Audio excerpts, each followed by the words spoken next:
The morning mist hadn't lifted yet. It hung low across the village, curling around broken fences and quiet fields, hiding what the day didn't want to show. Near the edge of an abandoned orchard, where the grass grew wild and forgotten, two children wandered, one chasing a butterfly, the other kicking stones in silence. That's when they heard it. Not a bark, not a howl, just a breath. A thin, aching draw of air rising from the earth like a whisper too tired to beg. They stopped, listened. Again, that same breath, this time wetter, shivering, like it hurt just to exist. Hidden behind the thorn brush, half swallowed by time, was an old stone well. No rope, no cover, just a dark mouth in the ground. The girl peered over the edge, eyes wide, hands shaking. At the bottom, barely moving, lay a German shepherd, ribs showing, fur-soaked, legs bent beneath him in angles that didn't make sense. He didn't lift his head, didn't bark, just blinked. Once slow and soft, like someone who had been waiting too long to be found. And just as the boy turned to run for help, they heard something else. A second sound below. Omar had lived on the edge of the village for nearly a decade, in a house too big for one man, with curtains always drawn and boots left untouched by the front door. He rarely came to town. Rarely spoke. Since the day his wife passed and the soldiers took their only dog with them to the hills, Omar had become a man of silent rhythms.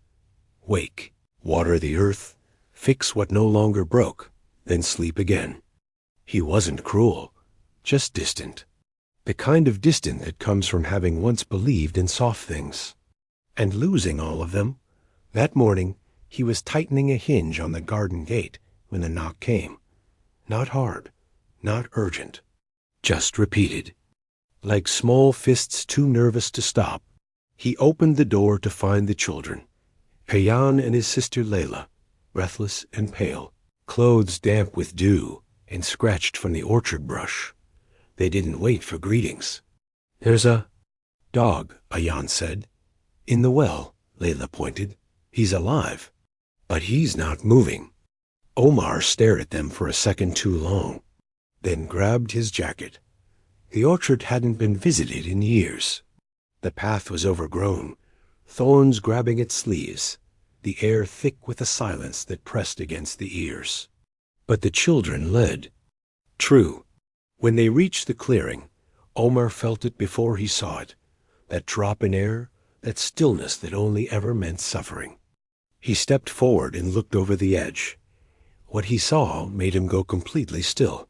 The dog lay twisted, deep inside the well, his fur matted in thick clumps, one leg visibly swollen, another tucked beneath him. But it was the eyes that stopped.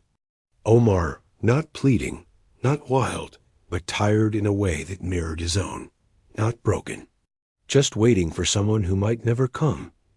Omar turned to Ayaan. "How long ago did you hear him?" "Just now," the boy whispered. Omar nodded, then knelt, listening. Below the dog's shallow breath, there was something else, a sound faint and rhythmic. Not another animal, not water, but something deliberate. He rose slowly. "You too. Go get help." Ayaan hesitated. "What is it?" Omar didn't answer, because he wasn't sure. But he knew one thing. This was not just a fall. It was something. Someone wanted forgotten. And the dog, somehow, had survived it. Omar returned to the well with rope, an old grain sack, and 3 men from the village who had once worked the orchard. None of them asked why. One glance over the edge was enough. They built a pulley system from the branch of the twisted almond tree nearby, lowering a large basket used for grain. The basket swayed as it descended, scraping the mossy stones, its rope moaning under tension. Omar watched every inch, jaw tight, his hands never leaving the crank. When it touched the bottom, the German shepherd did not move. He opened his eyes, but made no sound, no effort. He had given himself to the dark long ago. But somehow his body had waited. Omar descended slowly, careful not to shake loose stone. The space at the bottom was barely wide enough to kneel, the air wet and cold. He crouched beside the dog and whispered nothing. Just let his breath join the stillness. The dog turned his head slightly, not away, toward, a quiet choosing. Omar reached out, gently sliding his arms beneath the animal's body. He felt the weight shift, not resistance, not trust, just surrender. Carefully, he lifted him into the sack-lined basket, cushioning the broken limbs with a folded coat. When the men above began to pull, Omar stayed below, his heart caught in the air that rose around them. Back at Omar's home, the fireplace had been lit. The dog was placed on thick blankets near the hearth, water bowl nearby, the room warm and still. Keller, the village's only vet, arrived by foot, her bag heavy with supplies. She examined the shepherd in silence, her face unreadable. No fractures, she said at last, just swelling. Hunger, shock. He's dehydrated and in pain. But alive, Omar nodded. He didn't bark once, Keller added softly. Most would have. The dog's eyes followed Omar's hands, not with fear, but the kind of alertness that came from remembering what hands could do. Omar offered a spoonful of broth. The dog sniffed it, then turned away. Later that night, after the house fell quiet, he drank from the bowl when no one watched. In the morning, he licked the inside of the spoon. When it was placed beside him without ceremony, he hadn't forgotten kindness, only learned not to expect it.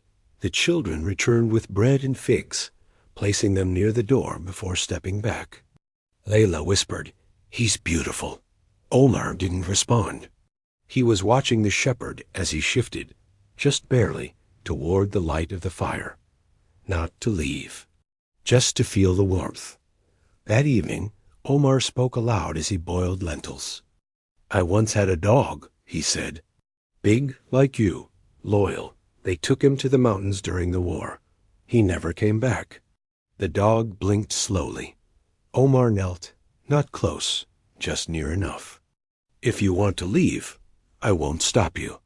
But if you stay, this will be your home." And for the first time, the dog moved his paw forward, just an inch. But it was toward him. Spring pressed closer as days lengthened, stretching warmth. Across the edges of the fields, the orchard bloomed in scattered pinks, even among the thorns. And the dog, now called Bramble, not by command, but by gentle repetition, began to walk with strength that once felt impossible. His limp remained slight and visible, but it no longer defined him. He moved with deliberate grace, as if every step claimed a piece of earth back from memory. He slept now beside the door, not because he feared being left behind, but because he chose to meet the morning first. Omar had stopped closing the gate. Bramble never wandered. He sat in the yard at dawn, watching the wind move through the leaves, his nose tilted slightly upward, as though listening to something only he could hear. A week after the healing had turned to habit, the children came again, not to check on him, but to play. Ayan tossed a small ball near the garden. At first, Bramble only watched it roll. Then, quietly, without effort, he rose, trotted forward, and touched it with his nose. A moment later, he nudged it back. The children gasped. Omar smiled. But no one said a word.